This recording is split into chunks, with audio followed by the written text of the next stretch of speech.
মই এই বাৰ্তাটো শুনি পোৱা নাই।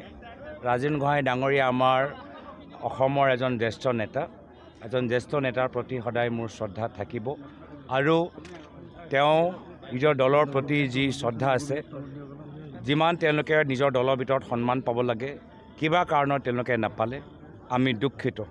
আজি তেওঁলোকৰ দলত যি নতুনকৈ সোমাই যোৱা মানুহবোৰ আজি তেওঁলোকৰ দলতে যি অপমান কৰিছে, আমি সেয়ালৈ আমি ক্ষোভিত।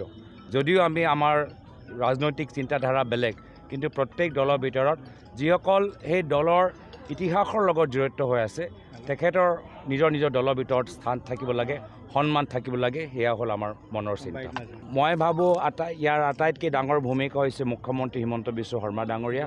আজি তেখেতক মই ধন্যবাদ কৃতজ্ঞতা জ্ঞাপন কৰিছোঁ। যিদৰে যোৱা ২-৩ বছৰৰ পৰা আমাক লৈ ব্যস্ত হৈ আছে, অসমৰ জনসাধাৰণৰ সমস্যা পাহৰি গৈছে, ডিলিমিটেশ্যন, যোৰহাট লোকসভা নিৰ্বাচনৰ প্ৰচাৰ আৰু এতিয়া যে বৰ্তমান কাল্পনিক কাহিনী যে চলাইছে, সেয়া লৈ AICC নিখিল ভাৰত কংগ্ৰেছ সমিতিয়ে এটা বাৰ্তা পাইছে, এটা ইংগিত পালে, যাৰ ফলত আজি এই গধুৰ দায়িত্ব আমালোকৰ ওপৰত জাপি দিছে। আজি এই গধুৰ দায়িত্বৰ আমাক দিয়াৰ বাবে মই প্ৰথমতে মুখ্যমন্ত্ৰীকে ধন্যবাদ জ্ঞাপন কৰোঁ। বানপানীৰ সময়ত কংগ্ৰেছৰ দলত কিমান মানুহ হৈছে নাই হোৱা, তাত সেইটো গিনতি কৰাতকৈ ক'ত বানপানী হৈছে, ক'ত মাথাউৰি ছিঙিছে, ক'ত চুইচ গেছ ভাঙিছে, পানীৰ খবৰ লোৱাটো তেওঁৰ কাৰণে বেছি গুৰুত্বপূৰ্ণ। এয়া হ'ল বিজেপি চৰকাৰ।